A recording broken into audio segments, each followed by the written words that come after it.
Pikuniku. Pikuniku is a game where you play as this weird red jelly bean with legs called a Piku, and basically you just kinda explore the world, collect stuff, do some things, and stop the bad guys. I played Pikuniku for the first time when it came out, and it's still a really fun game to replay over and over. I really like the story, the art style, the gameplay, the humor, and overall it's just a really good game. So that's why I'm making a video about it. Also, before I begin, spoiler alert! If you don't want spoilers for this game, then click off this video before I make you step in a Lego. Okay, let's go. The game starts with an ad where this cotton candy looking guy named Mr. Sunshine tells you how he's gonna give you free money by collecting the junk that's laying around your town. Also, spoiler, this guy's the main antagonist. After the ad, you get woken up inside this weird cave by a ghost, and after this weird tutorial level, you finally reach the end of the cave and enter the outside world. By the way, this is my first time playing Pikuniku on a computer, and I spent about 2 minutes right here trying to figure out how to kick stuff. Apparently it's the C key for some stupid reason. Anyways, after exiting the cave, you find out you've been asleep for years inside of a mountain and everyone thinks you're some kind of beast. After traveling through some cornfields and knocking this bridge down, you get heard by some... I just call them jellyfish people. One of them jokes that it's the sound of the beast coming to eat the other one, and the other one's like, yeah, that's not even funny. And then the first one's like, relax, the beast probably isn't even real.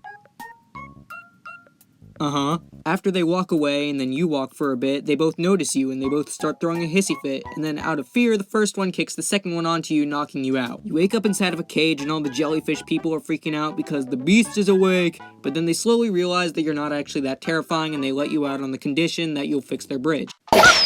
After you fix the bridge, the jellyfish people realize you're actually a good person and allow you to stay as long as you want in their village. They also tell you that their painter is having some struggles and that you should go see what's wrong with him, because now that you've done one thing for them, everything is suddenly your problem. When you enter the painter's house, he tells you that he has depression because he tried to draw a face for a scarecrow and it ends up looking more friendly than actually scary. He sends you into the spooky basement to go get his pencil hat, and once you get it, he allows you to draw something on the canvas. Draw something. Anything. Literally anything you want. I totally drew a penis. After drawing the scarecrow's face, you go and place it on the scarecrow before a robot owned by Sunshine Incorporated, Mr. Sunshine's company, arrives at the village to pick up some of the corn. Oh yeah, and it totally knocks you out, because of course. Eventually, you wake up and the painter explains that the village made a deal with Sunshine Incorporated where every week, Sunshine Incorporated sends a robot to go pick up some of the corn, and in exchange, they get free money! After heading back to the village, you encounter a bunch of jellyfish people freaking out because Mr. Sunshine is making an appearance in person. He explains that his headquarters is located inside Old Volcano and that it's sad that nobody can go see it, so he decides to give one random person a free tour, and it turns out to be this random person named Eli, who totally is not important to the story. Mr. Sunshine scoops him up before deploying all the free money and then leaving to go back to the headquarters, aka Old Volcano. You've pretty much done everything you can in the village, so after crossing this pit, you end up in this weird blue area. After crossing the blue area, you enter this forest where a giant tree falls down and there's this weird pink leaf person inside of it. Turns out there's a robot here as well and it's cutting down all the trees. The pink leaf explains that all their friends are stuck in trees as well, and you have to go save them because again, everything's your problem now. After rescuing a green leaf person and an orange leaf person, you all get reunited and they ask you to do one last thing for them. After that, they realize you could be useful to their organization, and they ask you to meet them at their village's club. Computing hard. After you meet them at the club that Sunshine Incorporated built for their village, they tell you that the robot in the middle of the dance floor is the Dance King, and no one's ever dared challenge him to a dance fight. They tell you that in order to prove yourself, you need to go up to him and beat him in a dance battle. Speaking of which, look at me owning this thing. I'm so good. Oh.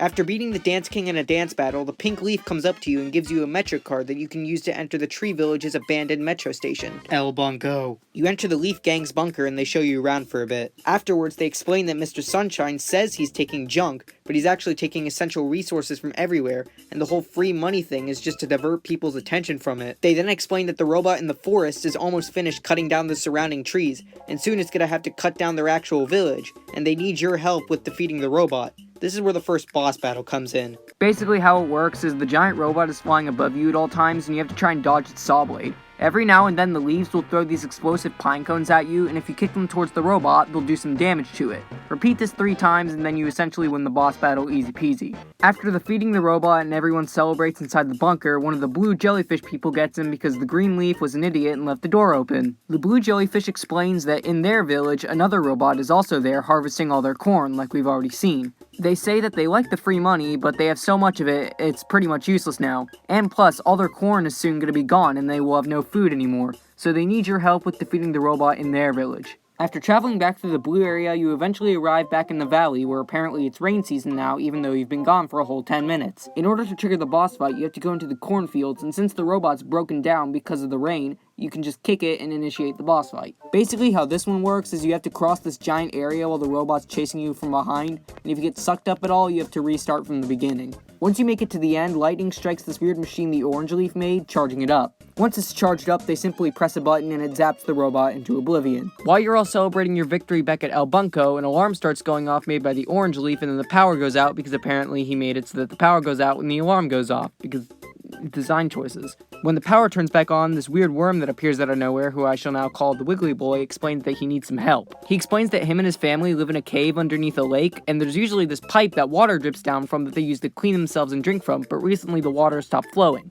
Everyone comes to the conclusion that Sunshine Incorporated must be behind this, and they all agree to go to the lake to help out. Before everyone leaves, the green leaf notices a door that was behind a wall that got crumpled during the power outage. It appears to be some kind of power room, and you go in there to see if you can turn on the power and fix the metro. After doing this weird pipe puzzle, you eventually fix the power, which means the metro is now working and you can ride it all the way to the lake. After arriving at the lake, you notice that it's all drained up, and you eventually find this dam where a Sunshine Incorporated robot is sucking up all the water. You meet up with the worm, who explains he lost the key to the cabin, which is the only way to enter the mines. After doing this weird dig-dug-esque thing, you eventually find the key to open the cabin, which means you can now enter the mines. After traveling through the cave for a while and learning some Mr. Sunshine lore, you eventually meet up with the Wiggly Boy's family and... what the balls? So apparently the big worm is the Wiggly Boy's mother, and her son, Ernie, has been missing for a while after searching to go find a new water source. Everyone says they'll go help find him, but they actually end up saying they're all tired and that you should go instead because everything's your problem now. Eventually you find Ernie next to some green water, and he looks like a fat kiwi because he ended up drinking all the green water because it looked tasty. Eventually you kick him all the way back to the others, everything's fine, balloon worm, time to fight the giant robot. So basically how this one works is the robot is constantly firing water attacks at you, but eventually it runs out and has to go refill. When it does this, you can clog up the straw it's sucking from to do damage to it, repeat 3 times, boom, you win the battle. After this, Mr. Sunshine shows up and he's ticked off because you ruined all his robots, so he kidnaps you and takes you to his headquarters. Oops. At the headquarters, you get put into a jail cell monitored by one of the robots, but eventually the Wiggly Boy shows up and he's here to help you escape. You cause a distraction by kicking down the camera while the Wiggly Boy goes and steals the key. After escaping, sneaking your way around the Sunshine Inc. headquarters, finding out some things about Mr. Sunshine's plan, you run into Eli and this other weird leaf who've been put in cages. You know, the guy that wasn't important to the story. By the way, I slammed my keyboard right here in frustration. After breaking them free, they explained that their free tour wasn't actually a free tour, and that Sunshine Inc. studied them for days so that they can make whatever the heck these things are. After the Wiggly Boy questions his existence, he finally realizes what Sunshine Incorporated's true plan is. Basically, Mr. Sunshine wants to make this perfect city called Sunshine Town with him and his Sunshiners as the residents, and he wants to do this by erupting the volcano, destroying the island, and building a city on top of it. After realizing the whole island's in danger, you take the elevator down to the main production room of Sunshine Town. Down in the main room, you meet back up with the Leaf Resistance, who are here to help you out when 2 robots notice you guys. The Leaves and the Wiggly Boy stay behind to deal with the robots while you ride the elevator to go take on Mr. Sunshine. You exit the elevator into the main area of the volcano, and when Mr. Sunshine sees you, he gets really frickin' pissed. He sends a robot after you, and basically you just have to dodge its laser while it removes some of the platforms below you. If you survive long enough, then Ernie and the blue jellyfish guy arrive to save you in a helicopter. After the robots question their existence, Mr. Sunshine runs away and Ernie gives you a lift up to go stop him. Then this weird chase thing happens where you chase him on this weird lava boat while he shoots corn at you to try and knock you off. Eventually you both reach the control room of the volcano and he pushes the button to erupt the volcano and destroy the island. Now you're both flying through space and the lava is going to destroy the island soon and there's nothing you can do and...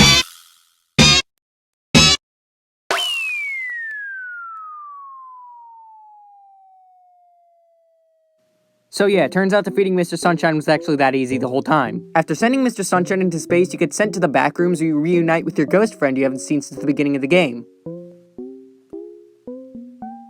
I'm sorry, what the f- After taking off the ghost god wall thing, eyes, it gives you a random score that nobody knows what it means and then sends you back to the ground where all the leaf people are waiting. Okay, so for some reason my recording stopped there of Pikuniku, but just to summarize, there was a big red off button, and they pressed it, and it stopped the eruption, saved the island, and then you all go home, and that's the end of the game. I hope you enjoyed the video, even though you, 90% sure you didn't.